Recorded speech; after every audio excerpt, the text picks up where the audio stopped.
북러 정상회담을 마친 김정은 북한 국무위원장은 전용 열차를 타고 러시아 하바롭스크주로 이동하고 있습니다. 푸틴 러시아 대통령이 김 위원장의 방문을 예고한 콤소몰스크 나아무레 지역의 기차역에선 주변을 정비하는 모습이 포착됐습니다. 김 위원장은 오늘 이곳에 있는 첨단 전투기 생산 공장을 둘러볼 예정입니다. 김 위원장은 또 잠수함과 군함 건조시설이 있는 현지 조선소도 찾을 걸로 보입니다.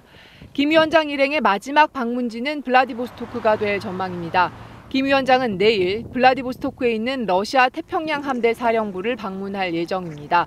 여기서 김 위원장이 직접 군함에 탑승하고 훈련을 참관할 가능성도 제기됩니다.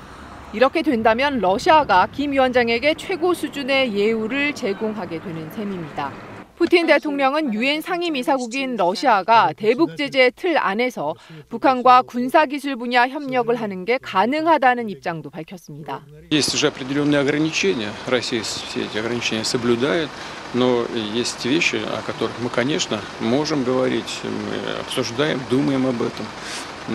И здесь тоже есть перспективы. 블라디보스토크 일정을 마친 뒤 김 위원장은 내일 밤 북한으로 돌아갈 걸로 예상됩니다. 회담의 후속 조치로 북러 두 나라의 교류와 협력은 더 확대되는 모습입니다. 경제, 통상과 과학기술 분야 협력을 논의하는 위원회를 재추진하기로 했고 다음 달에는 북러 두 나라 외교장관이 북한에서 만납니다. KBS 뉴스 이하경입니다. 미국 정부가 러시아 안팎의 철도와 항공, 금융기관 등 150여 기업과 개인에 대한 제재를 단행했습니다. 전쟁 물자로 쓰이는 물품 또는 기술 공급에 관여했기 때문이라는 설명입니다. This action targeted those engaged in sanctions invasion and those complicit in furthering Russia's ability to wage its war against Ukraine, among many others.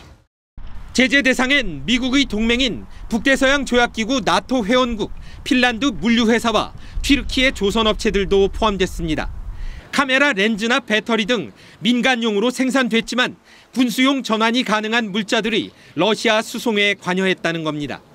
특히 북한 탄약의 러시아 수송을 맡았던 민간 용병기업 바그너그룹 관계자도 제재 명단에 올랐습니다. 우회 경로 차단과 군사협력 강화를 동시에 겨냥한 셈입니다. 실제 한미일 세 나라 안보실장들은 전화통화를 갖고 북한과 러시아가 유엔 결의를 위반해 무기를 거래할 경우 분명한 대가를 치를 것이라고 경고했습니다. 북러 연합훈련 가능성이 제기된 데 대해서 미 국방부는 한미일 안보 협력을 강화시킬 뿐이라고 일축했습니다. I don't think any type of exercise between the DPRK and Russia would deter our own advances and our own relationships within with the ROC or Japan. 이런 가운데 러시아가 간첩 혐의자와 접촉했다며 미국 외교관 2명을 추방하자 미 국무부 역시 상응 조치를 예고하는 등 외교 갈등도 고조되고 있습니다. 워싱턴에서 KBS 뉴스 김기현입니다. 4년 5개월 만에 북러 정상회담에서 두 나라 군사협력 방안이 논의되자 우리 정부 부처들은 국제규범을 준수하라고 일제히 경고하고 나섰습니다. 국가안전보장회의는 우리 안보를 위협하면 분명한 대가가 따를 것이라고 밝혔습니다. 외교부는 안보리 결의 위반뿐 아니라 한러 관계에도 부정적인 영향을 미칠 수 있다고 우려했습니다.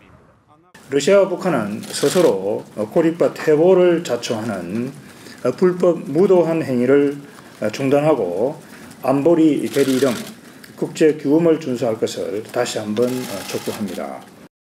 러시아가 북한산 포탄을 우크라이나 전에서 사용 중인 것은 공공연히 알려진 상태.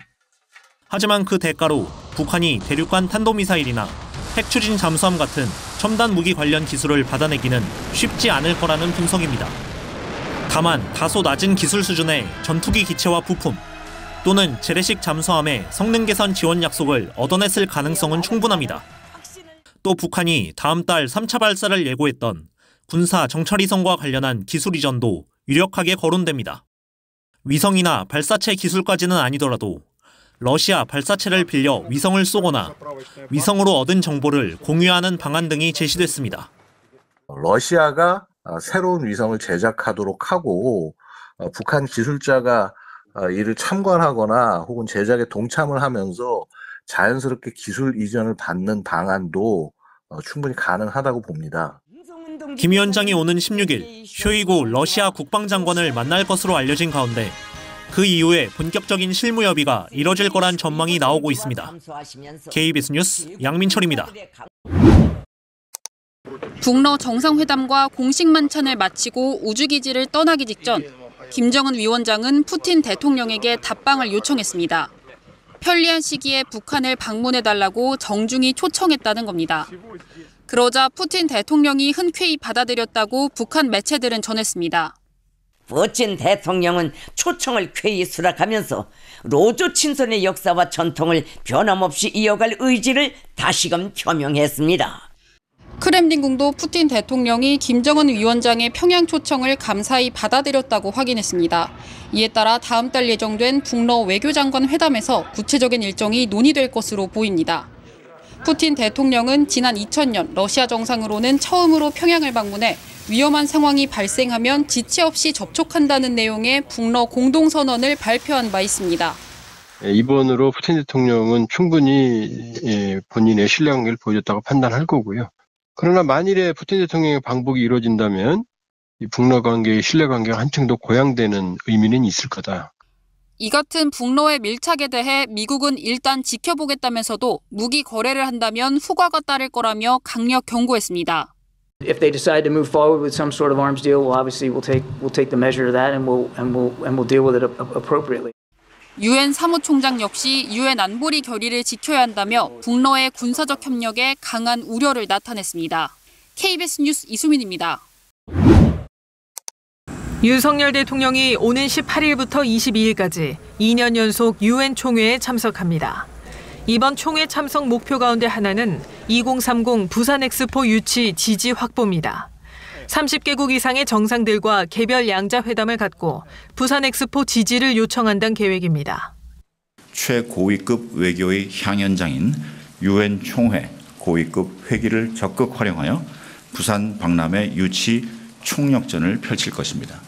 윤 대통령은 현지 시각 20일에는 유엔 총회 기조연설에 나섭니다. 글로벌 격차 해소를 위한 우리 기여 방안과 2024년부터 2년 임기에 안보리 비상임이사국으로서의 활동 계획을 설명할 예정입니다. 북러 군사교류에 대한 메시지도 내놓을 거로 전해졌습니다.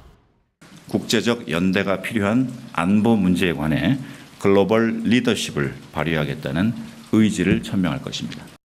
대통령실은 현재 북러 접촉 진행 상황과 결과를 주도 면밀하게 분석하고 있다고 했습니다. 또 북러 회담은 궁극적으로 유엔 안보리 결의 위반 문제라면서 한미일 차원의 개별 조치와 함께 국제사회와 광범위한 대응을 모색하겠다는 뜻을 밝혔습니다. 북러가 무기 거래를 하더라도 우크라이나에 살상 무기를 지원하지 않는다는 원칙은 바뀌지 않을 거라 설명했습니다. 북한 무기가 우크라이나 전장에서 쓰였다는 건 이미 오래전부터 확인했다고 했습니다. 대통령실은 북러 회담과 관련해 중국은 물론 러시아와도 소통하고 있다며 물밑 상황 관리가 이뤄지고 있음을 시사했습니다. KBS 뉴스 신지혜입니다.